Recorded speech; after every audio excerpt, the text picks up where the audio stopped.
Hey guys, welcome back to Evony with Genghis on server 68. So today I want to talk about making an archer rally for your alliance. So archers are very important. Basically, they kill horses and they kill them before being attacked by the defense. So you can send them and know they're going to die, but they're going to get kills and get a good power swap in return. So if you look at archers, the reason they're so good is because they have such a good range. So they start at 500 range, and if you put a range book on your general, you'll get 600 range, and we'll talk about that in a minute. And then horses, obviously, basically, they're fast, and when the battle starts, they run out, and archers kill them. So that's why you want lots of archers in your alliance.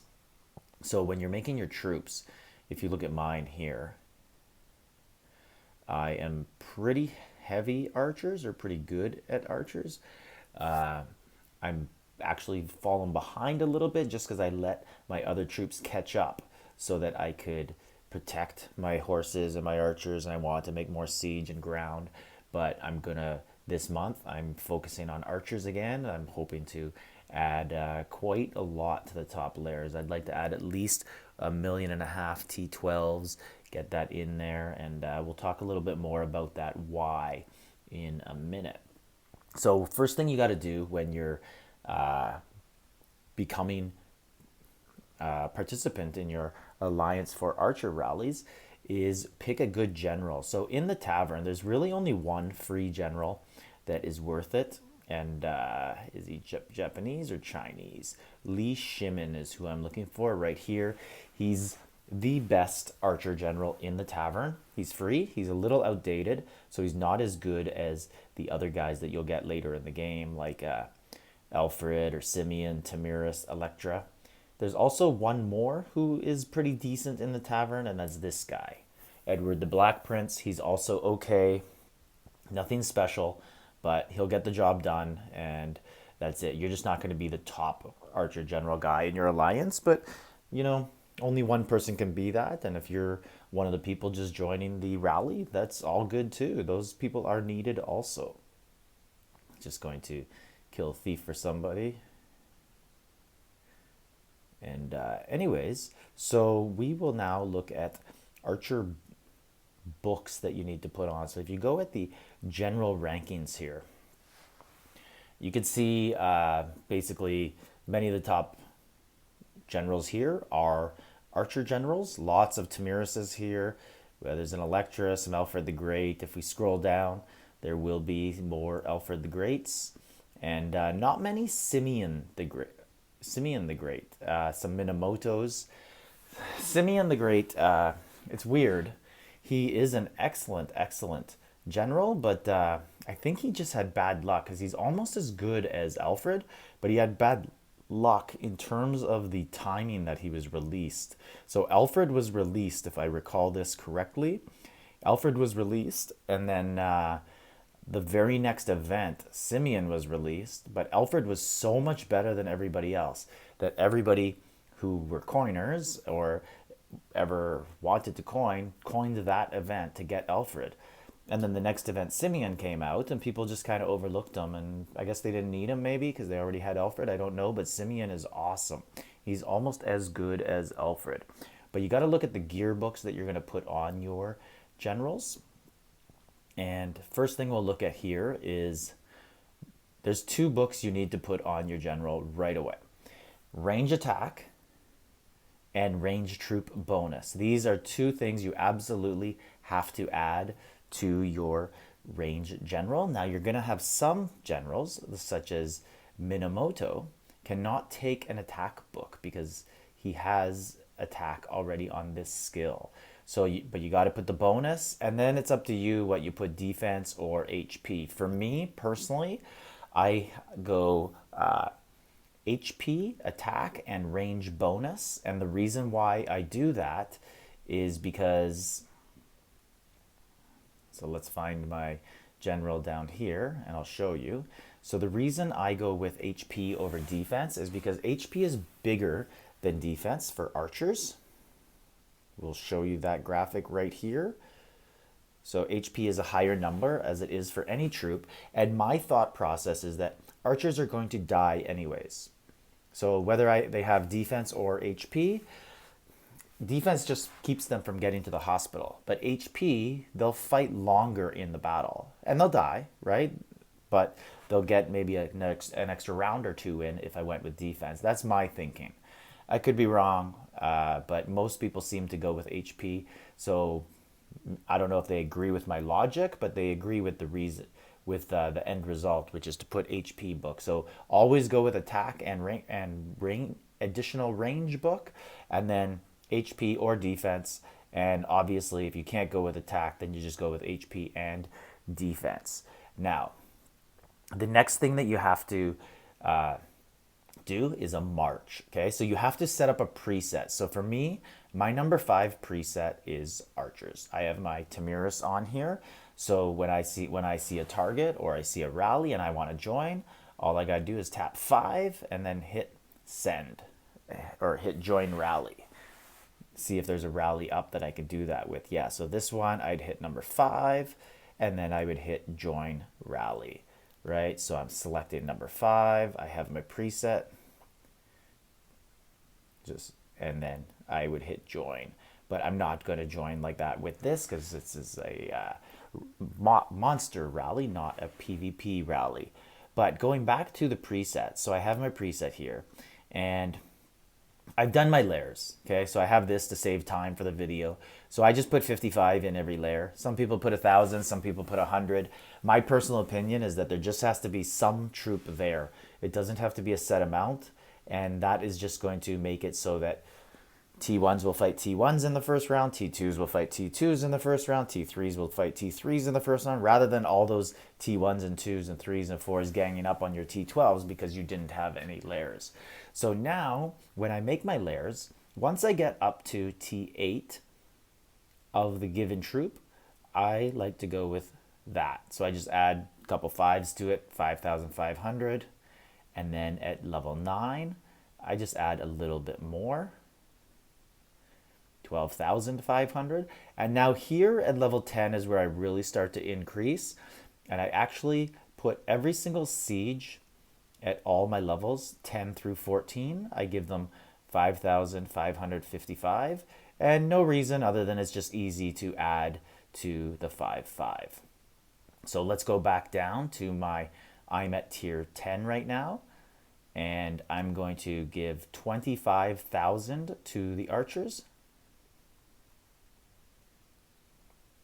And now at tier 11, I'm really going to increase it. And I'm going to go with 125,000.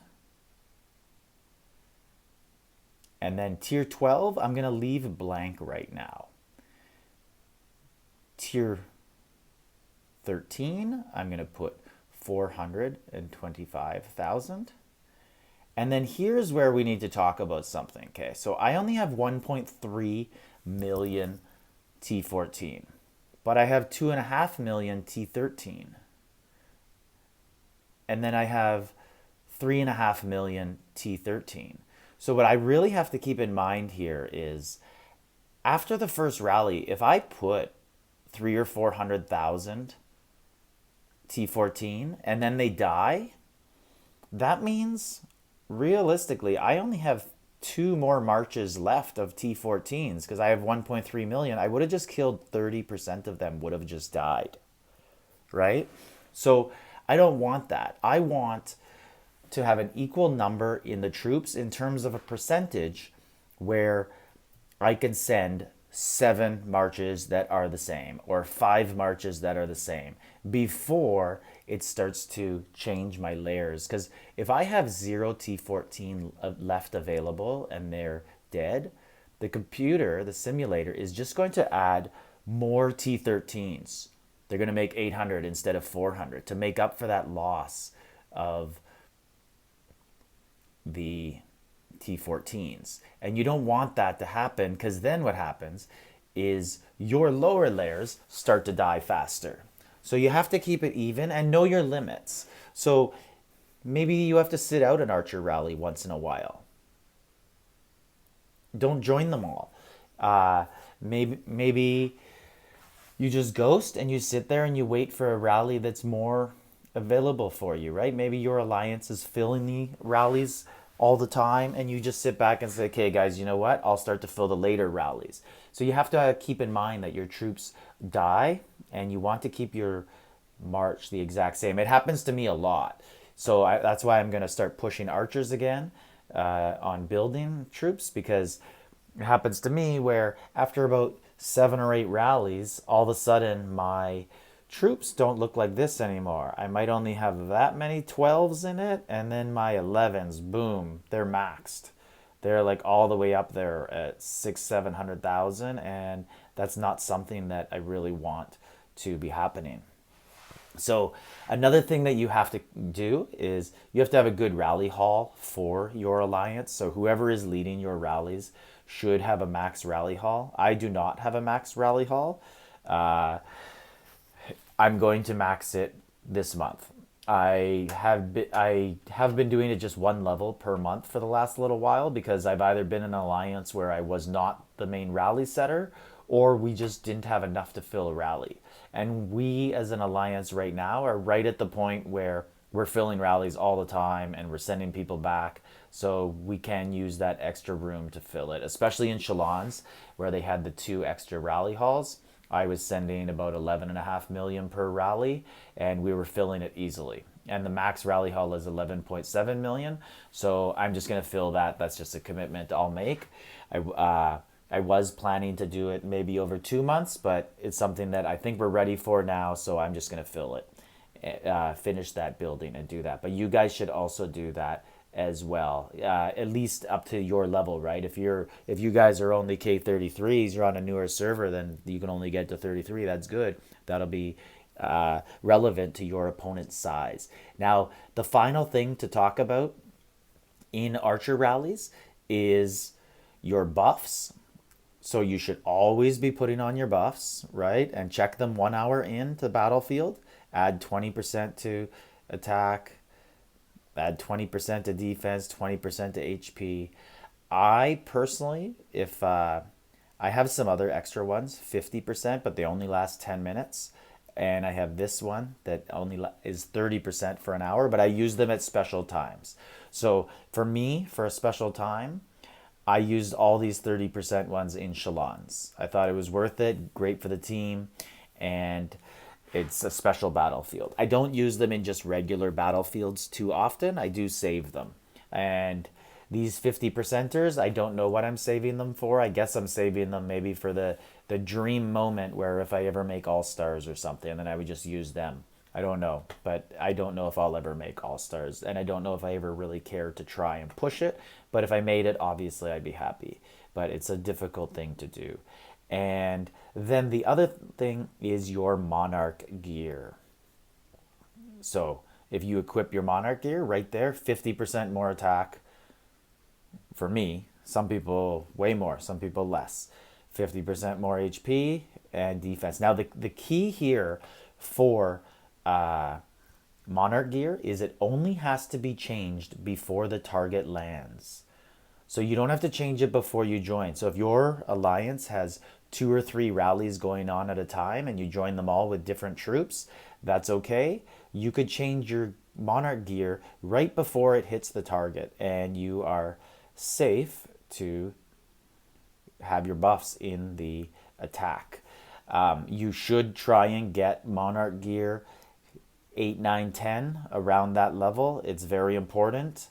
And you should also make sure to get a dragon. So the first dragon, I believe this one costs 240,000 gems, and it is a ranged dragon. It could also be used for ground troops as well. But it is a ranged dragon, and you should be using that. And then this one for mounted attack is 2,400 dragon crystals, something like that, but you have to be past your 30. This one's only 26, so it's very easy to get. You should absolutely get it, because not only does it add these refines, but it gives you all of these buffs as well. So 100 more to the cultivation. So if I go show you any of my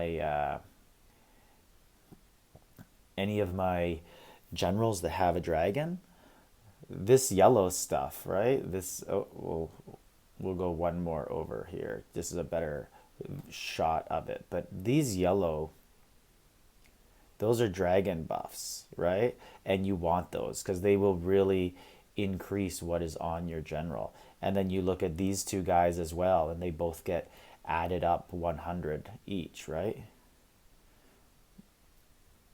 So that's a lot of extra power that goes into the attack, and you really want to add that, and it will help out your alliance. So the one final tip that I will tell you is when you're joining a rally, please always tap speed. Okay, so once you are going to join a rally, you should always go. I think they're located in here.